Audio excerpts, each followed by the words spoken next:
मेरे cabinet colleagues के साथ ऑनरेबल डिप्टी चीफ मिनिस्टर, हमारे होम मिनिस्टर और अलग अलग जो हमारे कैबिनेट मिनिस्टर्स आज जो मेरे साथ आए हैं। आज हमारी मुलाकात union home minister Amit Shah ji से आज हुई और इस मीटिंग में हम लोगों ने जो 2 दिन पहले मुकरो गांव में जो वेस्ट जेंते हिल्स में गिरता है मेघालय स्टेट में, जहां पे इंसिडेंट हुआ, जहां पे आसाम पुलिस की तरफ से जो फायरिंग हुआ उसमें 6 लोगों की जान चली गई। उस इंसिडेंट के बारे में हम लोगों ने यूनियन होम मिनिस्टर को ब्रीफ किया और किस किस सिचुएशन में और किन किन वजहों की वजह से जो है वो इंसिडेंट हुआ, उसके बारे में हमने हमारी तरफ से यूनियन होम मिनिस्टर को हमने ब्रीफ किया। और हमने यूनियन होम मिनिस्टर जी से ये डिमांड किया कि जो इनोसेंट लाइव्स जो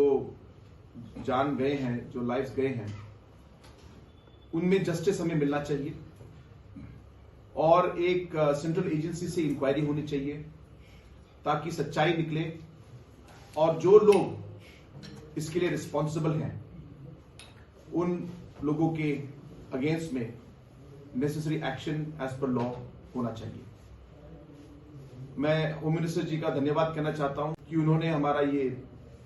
रिक्वेस्ट और ये डिमांड उन्होंने एक्सेप्ट किया और जल्द ही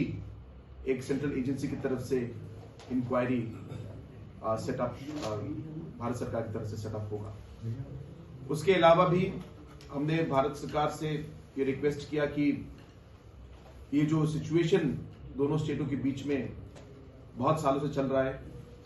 और खासकर जो बॉर्डर इश्यू में टेंशन है, ये जो बॉर्डर डिस्प्यूट की वजह से ये टेंशन जो है ये आते रहता है और ये बहुत जरूरी है कि हम इसे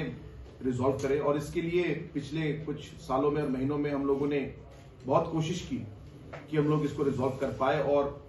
कुछ कुछ जगहों में हम लोग इसको रिजॉल्व कर पाए हैं, लेकिन कुछ जगह भी बाकी है। लेकिन इस इंसिडेंट के बाद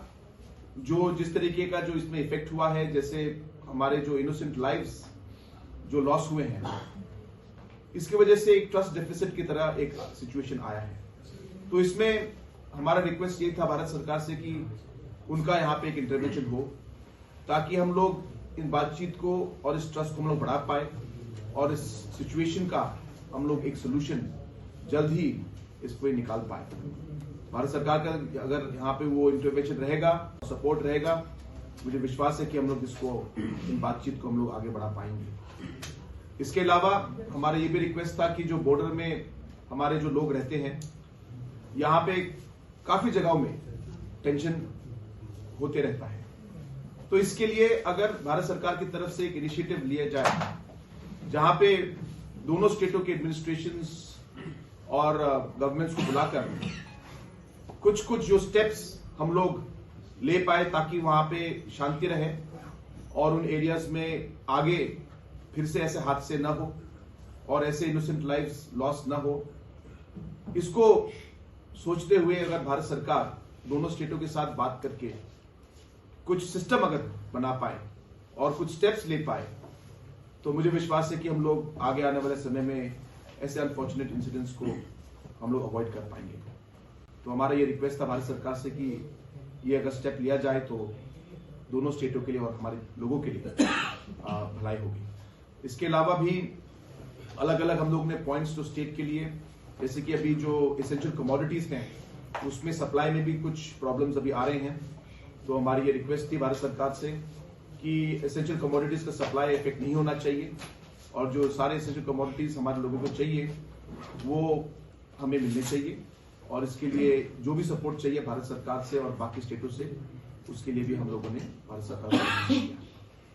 इसके अलावा हमारे स्टेट में अलग अलग डिमांड्स थे, जैसे कि हम लोग ने 8th शेड्यूल में गारो और खासी लैंग्वेज इंक्लूड होना चाहिए। ये डिमांड हम लोगों ने बहुत सालों से रखा हुआ है, तो इसका भी हम लोगों ने एक बार फिर जिक्र किया। इसके अलावा भी हम लोगों ने ILP मेघालय में इम्प्लीमेंट करने के लिए हम लोगों ने रेजोल्यूशन पास किया असेंबली में, इसका डिमांड भी हम लोगों ने एक बार फिर हम लोगों ने रिमाइंड किया। और हमारा जो खुद का एक लॉ है MRSSA लॉ, जिसको हमने पास किया, जो अभी गवर्नर के अप्रूवल के लिए रुका हुआ है, उसको भी जल्द ही हमें एक अप्रूवल मिले उसका भी हम लोगों ने ऑनरेबल होम मिनिस्टर से रिक्वेस्ट किया।